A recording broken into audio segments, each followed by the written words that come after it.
¿Cómo era en Lowell? Es horrible. La gente es tratada como perros. Durante mucho tiempo se ha debatido si las cárceles femeninas como Lowell deberían tener guardias masculinos. Una escuela de pensamiento cree que algunos guardias masculinos pueden ofrecer un trato preferencial a las reclusas, mientras que otros creen que con guardias masculinos las reclusas corren el riesgo de ser explotadas, aprovechadas indebidamente o algo peor. En este vídeo voy a descorrer las cortinas para revelar lo que realmente ocurre tras los muros de la prisión y lo que los guardias masculinos hacen a las reclusas. Brian Moore. En una investigación bipartidista del Senado, se reveló que empleados penitenciarios varones han agredido a mujeres en al menos 2/3 de las prisiones federales del país. El caso de Brian Moore es un ejemplo desgarrador de los abusos generalizados que se producen en estas instalaciones. En la prisión federal de Alderson, Virginia Occidental, la vida de Brian Moore dio un giro oscuro y aterrador. Buscando un traslado para estar más cerca de su hija, se convirtió en el objetivo de un guardia masculino, un capitán con una posición de poder y autoridad. Este guardia, cuyo nombre no se revelará, utilizó su conocimiento del deseo de Moore de ser trasladada para manipular y explotar su vulnerabilidad. Moore recuerda que el capitán la llevó a zonas aisladas de la prisión, donde no había cámaras de vigilancia que captaran sus acciones. Le dejó claro que tenía el control sobre los trámites de su traslado y que tenía su futuro en sus manos. Las palabras del capitán resonaban en la mente de Moore mientras le informaba una y otra vez de que el papeleo pasaba por él. Sintiéndose impotente y atrapada, Moore no tuvo más remedio que obedecer las órdenes del capitán. Como funcionario de alto rango en la instalación en la que estaba retenida en ese momento, él tenía un control total sobre ella y se vio obligada a seguir sus órdenes. Aunque Moore no ahondó en los dolorosos detalles de su calvario con el capitán, es fácil deducir que durante esa oscura época de su vida sufrió abusos sexuales, acoso y explotación en más de una ocasión. Los abusos continuaron durante meses, y el capitán no se lo pensó 2 veces a la hora de utilizar su posición de autoridad para manipular y explotar la vulnerabilidad de Moore. Finalmente, llegó el día en que Moore recibió la noticia de que podía trasladarse a otra prisión. Al recibir la noticia, Moore supuso que por fin estaba libre de las garras del capitán, que ya no tenía poder sobre su traslado, pero no sabía que le tenía reservado un último acto de crueldad. En un momento desgarrador y devastador, el capitán la agredió sexualmente por última vez antes de que abandonara la prisión. El impacto psicológico de los abusos sobre Moore fue profundo y duradero. Le costaba dormir toda la noche, atormentada por pesadillas recurrentes que se repetían una y otra vez como un disco rayado. Los sudores fríos se convirtieron en algo habitual, un recordatorio constante del trauma que había sufrido a manos del guardia que se suponía que debía protegerla. Es importante señalar que la experiencia de Moore no es un incidente aislado en la Oficina Federal de Prisiones. La investigación del senador Jon Ossoff reveló fallos sistémicos en el sistema, con casos de abusos en numerosas instalaciones federales. El hecho de que un capitán, alguien en una posición de autoridad, pudiera cometer actos tan atroces pone de relieve la urgente necesidad de reforma y rendición de cuentas en el sistema penitenciario. La desgarradora experiencia de Brian Moore, a manos de alguien que tenía la misión de protegerla y mantener el orden en la prisión, arroja luz sobre los abusos generalizados que se producen en el sistema penitenciario. Víctima de un guardia que utilizó su posición de poder para explotarla y manipularla, la historia de Moore es un duro recordatorio de la urgente necesidad de reforma y rendición de cuentas en la Oficina Federal de Prisiones. La valentía de Moore, al compartir su historia, junto con las conclusiones de la investigación bipartidista del Senado, ha puesto de manifiesto los fallos sistémicos que permiten que persistan estos abusos. La acumulación de denuncias de abusos sexuales, la falta de recursos para los investigadores internos y la cultura del silencio y el encubrimiento contribuyen a que las mujeres encarceladas sigan corriendo riesgos.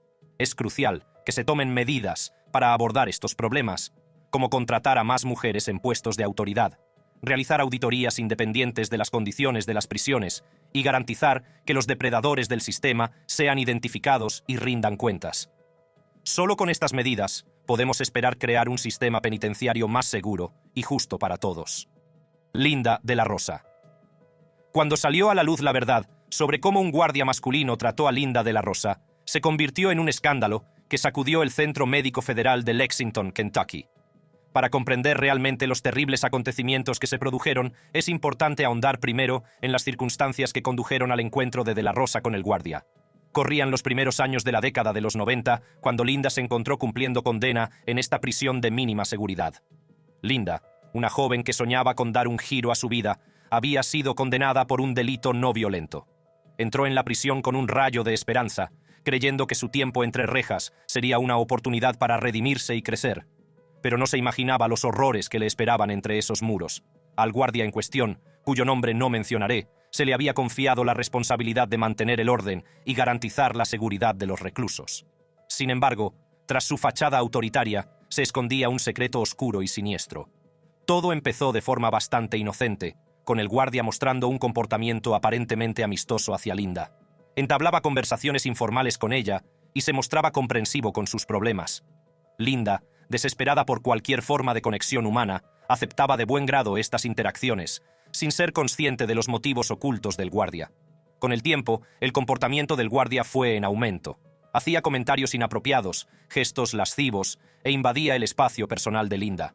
Linda se sentía incómoda, pero el miedo la mantenía callada. La dinámica de poder dentro de la prisión era clara, y Linda sabía que hablar podría acarrearle graves consecuencias. Atrapada en un ciclo de miedo y manipulación, Linda soportó en silencio las insinuaciones del guardia. Pero pronto descubrió que no era la única víctima de sus abusos. Otras reclusas también habían sido víctimas de sus actos depredadores. El guardia en cuestión había creado una red de miedo y control, aprovechándose de la vulnerabilidad de quienes no tenían voz. A pesar del carácter generalizado de los abusos, Linda y las demás víctimas dudaron en denunciar la situación. El miedo a las represalias se cernía sobre ellas, pues sabían que denunciar podría acarrearles más daños. El guardia se había posicionado como una figura intocable dentro de la prisión, aprovechando su posición de autoridad para silenciar a sus víctimas. Sin embargo, Linda llegó a un punto de ruptura. El peso del trauma que había sufrido se hizo insoportable y se armó de valor para hablar. Denunció los abusos a las autoridades penitenciarias, con la esperanza de que por fin se hiciera justicia. Para su consternación, la petición de ayuda de Linda fue respondida con un breve traslado a otro centro. Parecía que sus gritos de justicia habían caído en saco roto, pero la pesadilla estaba lejos de terminar. A su regreso al Centro Médico Federal, Linda descubrió que todos sus efectos personales habían desaparecido misteriosamente. Era como si le hubieran borrado la identidad y se sintiera aún más vulnerable y sola. Para colmo, entre los objetos personales en cuestión había fotos de sus hijos fallecidos. A pesar de los contratiempos y la pérdida sufrida, Linda no perdió la valentía. Sabía que su voz tenía que ser escuchada, no solo por ella, sino por todas las mujeres que habían sufrido a manos de la guardia masculina. Así, tomó la decisión de testificar ante el Subcomité Permanente de Investigaciones, un organismo dedicado a descubrir la verdad sobre las agresiones sexuales cometidas por personal y funcionarios de la Oficina Federal de Prisiones, BOP. El testimonio de Linda serviría de catalizador para el cambio, arrojando luz sobre los problemas sistémicos del sistema penitenciario y dando esperanza a innumerables reclusas silenciadas por el miedo. Su valentía allanaría el camino para un necesario ajuste de cuentas, sacando a la luz los oscuros entresijos de unos abusos que habían sido ignorados durante mucho tiempo. A pesar del trauma sufrido, la valentía de Linda al testificar ante el Subcomité Permanente de Investigaciones no solo ha sacado a la luz su propia historia, sino que también ha arrojado una luz muy necesaria sobre el problema de las agresiones sexuales por parte del personal y los funcionarios de la Oficina Federal de Prisiones, BOP. Su valentía ha allanado el camino hacia la justicia y la rendición de cuentas, ofreciendo esperanza a innumerables mujeres que han sufrido en silencio. Aunque el agresor de Linda puede estar encarcelado, las cicatrices de su terrible experiencia siguen persiguiéndola. Es un recordatorio de que el impacto de tales abusos se extiende mucho más allá de los confines de los muros de la prisión. Cheryl Weimar. La desgarradora historia de Cheryl Weimar, una mujer cuya vida dio un giro trágico entre los muros de la RA de Ocala, Florida, gracias a las acciones de unos guardias varones, es otro ejemplo espeluznante de las cosas que los guardias varones hacen a las reclusas. Para comprender en toda su magnitud la injusticia que padeció, primero debo ahondar en los antecedentes de Cheryl, empezando por su detención y posterior condena. Cheryl Weimar, que tenía 51 años en el momento del incidente, se vio envuelta en una serie de acontecimientos que alterarían para siempre el curso de su vida. En 2016, Cheryl fue detenida tras un violento altercado con su exnovio, durante el cual le acuchilló con un cuchillo. El incidente acabó con ella acusada de agresión y resistencia a la autoridad. El caso de Cheryl fue a juicio y, aunque alegó que actuó en defensa propia, finalmente fue condenada a años de prisión. Cuando entró en el sistema penitenciario, poco sabía de los horrores que le esperaban tras aquellos fríos barrotes de acero. La vida de Cheryl había estado marcada por un historial de discapacidades físicas y mentales que los guardias de la institución correccional de Lowell conocían bien. Estas condiciones la hacían vulnerable y necesitada de cuidados y adaptaciones especiales. Sin embargo, el sistema le falló, y en lugar de recibir el apoyo que necesitaba, se convirtió en víctima de abusos inimaginables. Ese fatídico día, el 21 de agosto de 2019, Cheryl fue asignada para limpiar un inodoro como parte de un detalle de trabajo en las instalaciones de Lowell. Sin embargo, su condición preexistente de cadera, que le causó un dolor inmenso, la incapacitó para realizar la tarea. Solicitó un ajuste razonable para su discapacidad física, pero su petición cayó en saco roto. La denegación de su petición provocó un enfrentamiento entre Cheryl y los guardias. De acuerdo con las políticas y procedimientos del Departamento Correccional de Florida, los funcionarios de prisiones deberían haber solicitado la intervención de personal médico una vez que Cheryl declaró una emergencia médica entre los reclusos. Sin embargo, en lugar de recibir la asistencia necesaria, la situación se agravó. Cuanto más se quejaba Cheryl de su estado físico, más furiosos y agresivos se volvían los guardias. Finalmente, su ira se desbordó, y uno o varios de los guardias golpearon a Cheryl contra el suelo con una fuerza brutal. Mientras estaba en el suelo, la golpearon sin piedad, asestándole golpes en la cabeza, el cuello y la espalda. Fue durante este despiadado ataque cuando la vida de Cheryl dio un giro devastador. Al menos uno de los guardias le propinó un codazo en la nuca que le provocó la rotura del cuello. El dolor y el sufrimiento que padeció en esos momentos son incomprensibles. A continuación, los guardias arrastraron cruelmente a Cheryl, como a una muñeca de trapo sin vida, hasta una silla de ruedas cercana. Su cabeza rebotó contra el suelo mientras la transportaban fuera del recinto, lejos de las miradas indiscretas de las cámaras de vigilancia. Este movimiento, calculado, les permitió continuar su brutal asalto en una zona protegida del escrutinio. Las secuelas de este acto atroz dejaron a Cheryl Weimar paralítica y dependiente para siempre de sus cuidadores para realizar todas sus tareas. Su vida, antaño llena de esperanza y posibilidades, estaba ahora confinada a camas de hospital y sillas de ruedas. El dolor físico y emocional que padeció fue inconmensurable, y el impacto en sus seres queridos fue igualmente devastador. El abogado de Cheryl, Ryan Andrews, presentó una demanda en su nombre, solicitando una indemnización por daños y perjuicios por sus lesiones físicas permanentes, desfiguración, dolor emocional y sufrimiento. En la demanda, también se alega que se violaron los derechos civiles de Cheryl en virtud de la 8ª enmienda de la Constitución de Estados Unidos, la Ley de Estadounidenses con Discapacidades y la Ley de Rehabilitación.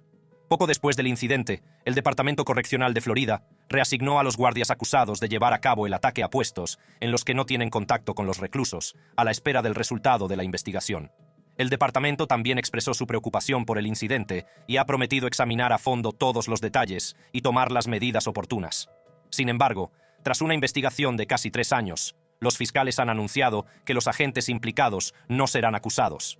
El fiscal del estado del condado de Marion citó pruebas insuficientes para demostrar que las lesiones fueron intencionadas o el resultado de una negligencia culpable.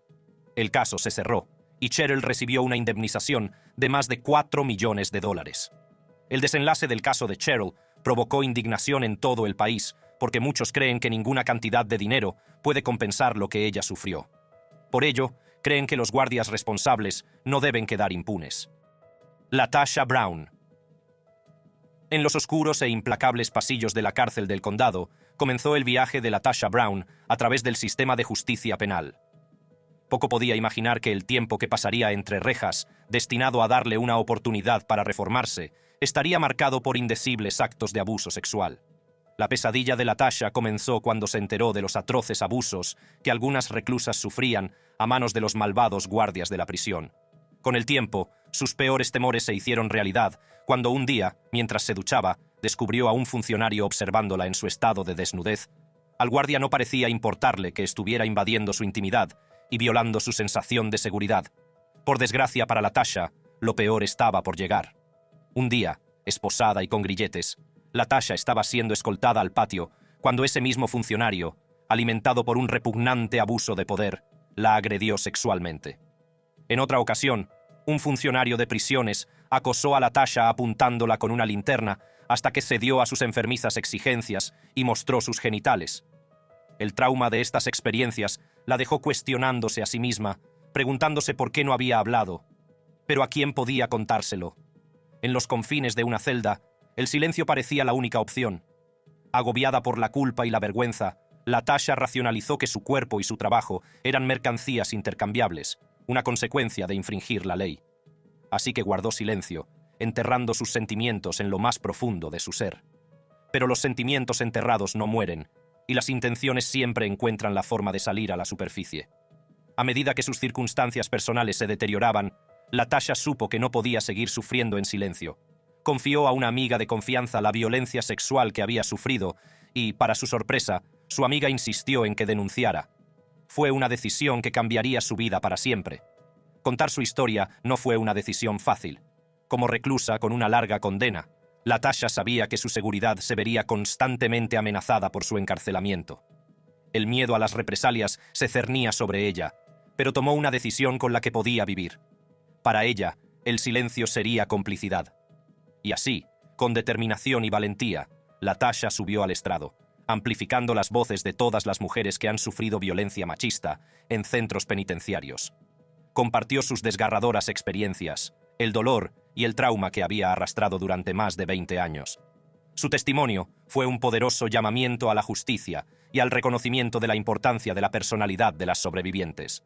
La historia de Latasha Brown es un escalofriante recordatorio de la omnipresencia de los abusos sexuales en el sistema penitenciario de California. Sus experiencias en la cárcel del condado y su decisión de dar la cara arrojan luz sobre el inimaginable trauma que sufren las mujeres encarceladas a manos de guardias varones. La valentía de Latasha al denunciar los hechos desencadenó un movimiento en favor de la justicia y la rendición de cuentas. Su testimonio ha desatado la indignación y la exigencia de un cambio sistémico. Está claro que los abusos a reclusas no son un incidente aislado, sino un problema generalizado que ha pasado desapercibido durante demasiado tiempo. Como sobrevivientes de abusos sexuales en centros penitenciarios, Latasha y muchas otras se niegan a doblegarse o a ceder, exigen el reconocimiento de su personalidad y el fin de la cultura de impunidad que permite que estos abusos persistan. Afortunadamente, en cierta medida, se ha hecho justicia para Latasha. Uno de los guardias que la agredió ha sido detenido, pero las cicatrices de su experiencia permanecen. 28 reclusas de la cárcel del condado de Clark. La forma en que algunos de los guardias masculinos de la cárcel del condado de Clark, en Jeffersonville, Indiana, tratan a las reclusas solo puede ser comunicada profundizando en la traición, la violencia y los horrores inimaginables a los que se enfrentaron 28 reclusas de esta prisión en el tercer trimestre de 2021. Todo comenzó con un guardia varón llamado David Lowe, cuyas acciones tendrían consecuencias devastadoras para las reclusas bajo su vigilancia. Según las acusaciones, Lowe hizo un trato con presos varones, vendiéndoles las llaves de las celdas de las reclusas por la asombrosa suma de $1,000. Este acto de traición prepararía el terreno para una noche de terror que las víctimas nunca olvidarían. Las reclusas, atrapadas en sus celdas, no eran conscientes del peligro inminente que les aguardaba. No sabían que sus vidas iban a quedar destrozadas de la forma más horrible que se pueda imaginar. Cuando el reloj marcaba la medianoche del 23 de octubre de 2021, los reclusos, armados con las llaves proporcionadas por Lowe, se pusieron en marcha. Ataviados con máscaras hechas con toallas y mantas, los reclusos irrumpieron en la sección femenina de la prisión, con intenciones siniestras y el corazón lleno de malicia. Lo que siguió fue una noche de horror indescriptible, en la que los reclusos desataron una oleada de agresiones sexuales y violencia contra las indefensas reclusas. Las víctimas, 28 en total, relatarían más tarde los aterradores detalles de la agresión. Describieron cómo las manosearon, violaron sus cuerpos y les arrancaron su dignidad. Los reclusos, impulsados por una sensación de poder y control, exhibieron sus genitales e hicieron declaraciones explícitas y amenazadoras, dejando a las mujeres en un estado de miedo constante. Trágicamente, el horror no terminó ahí. 2 de las mujeres revelaron valientemente que habían sido violadas durante el asalto. Las cicatrices físicas y emocionales que llevan son un doloroso recuerdo de la noche que cambió sus vidas para siempre. Lo que hace que esta historia sea aún más estremecedora es el hecho de que, a pesar de la presencia de funcionarios de prisiones, ni un solo funcionario intervino para detener la agresión. Al parecer, los reclusos campaban a sus anchas por la cárcel, sin control ni oposición. El propio sistema que debía proteger a estas mujeres les había fallado de la forma más inimaginable. Tras la agresión, las reclusas se enfrentaron a otra forma de castigo. En lugar de recibir apoyo y atención, fueron sometidas a nuevos malos tratos por parte de los funcionarios de prisiones.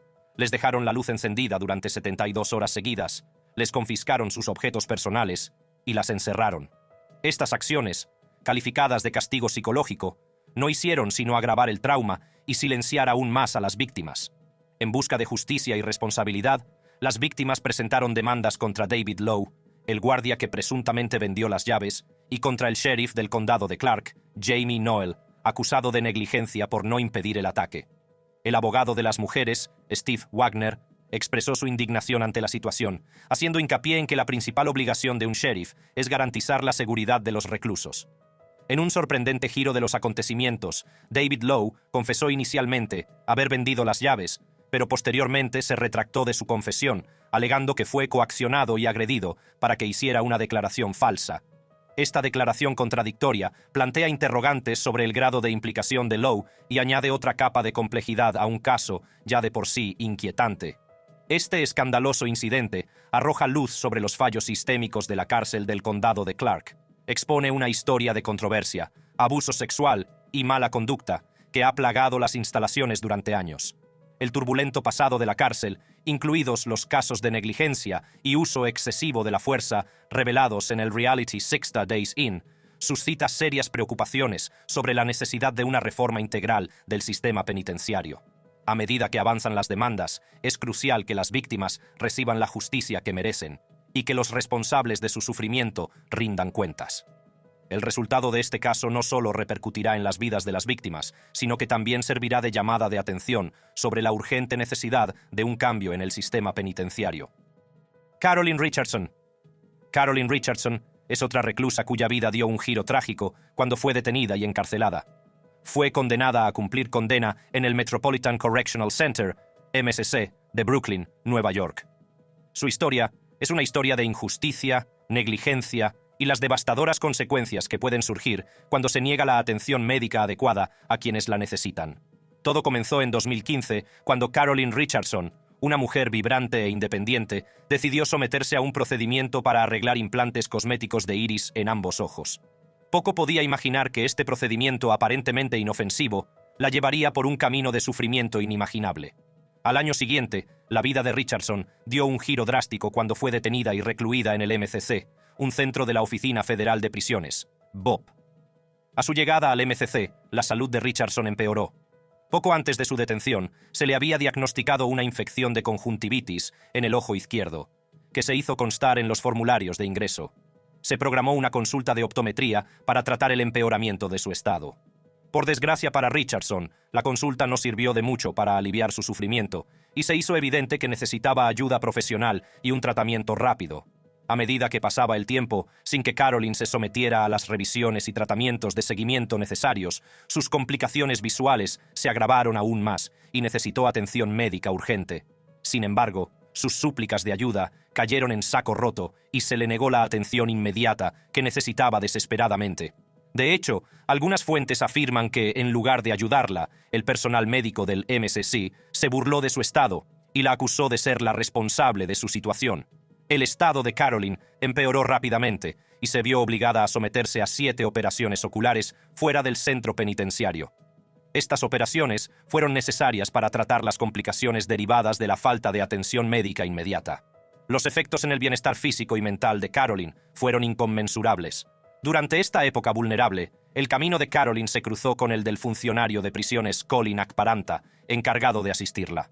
Al principio, lo que comenzó como una relación aparentemente útil se convirtió rápidamente en una pesadilla de abuso sexual y explotación. En mayo de 2018, Colin Akparanta, que se había hecho pasar por amigo y ayudante, comenzó a exigir favores sexuales a Carolyn a cambio de artículos de primera necesidad, como alimentos y medicamentos. Explotando su vulnerable estado mental y físico, Akparanta se aprovechó de la dinámica de poder dentro de los muros de la prisión. Durante 6 meses, Carolyn sufrió abusos inimaginables a manos de Akparanta. Con el tiempo, sus acciones se volvieron cada vez más duras y crueles, dejando a Carolyn traumatizada y rota. Akparanta cambió al turno de noche, aprovechando que Caroline estaba en una celda aislada, convenientemente fuera de la vista de las cámaras de seguridad. Incluso informó a Richardson de que su celda estaba en una zona perfecta, porque la cámara de seguridad no podía verle entrar ni salir. La falta de vigilancia adecuada y la incapacidad para resolver los problemas sistémicos del sistema penitenciario permitieron a Akparanta continuar su reinado de terror sin control. Cuando Caroline rechazó sus insinuaciones, Akparanta recurrió a las amenazas y la manipuló para que guardara silencio, afirmando que ambos se enfrentarían a las consecuencias si alguien descubría los abusos. Al hablar del asunto, Richardson reveló que los continuos abusos de Akparanta la hacían sentirse asqueada de él y de sí misma. Según ella, se sentía inútil, como si fuera algo menos que un ser humano con lo que el guardia podía hacer lo que quisiera. El miedo a las represalias y la creencia de que nadie la creería mantuvieron a Richardson callada durante demasiado tiempo. Creía que sufrir en silencio era un destino mejor que el que le esperaría si hablaba. En noviembre de 2018, Akparanta fue finalmente acusado penalmente por abusar sexualmente de los reclusos. Fue en este momento crucial cuando Caroline tomó la valiente decisión de presentarse y cooperar con el gobierno para procesar a su abusador. Sin embargo, el camino hacia la justicia no estuvo exento de dificultades.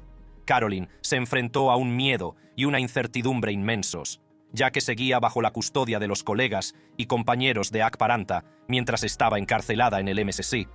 El juicio pondría a prueba su fortaleza y resistencia, pero estaba decidida a exigir responsabilidades por los horrores que había padecido.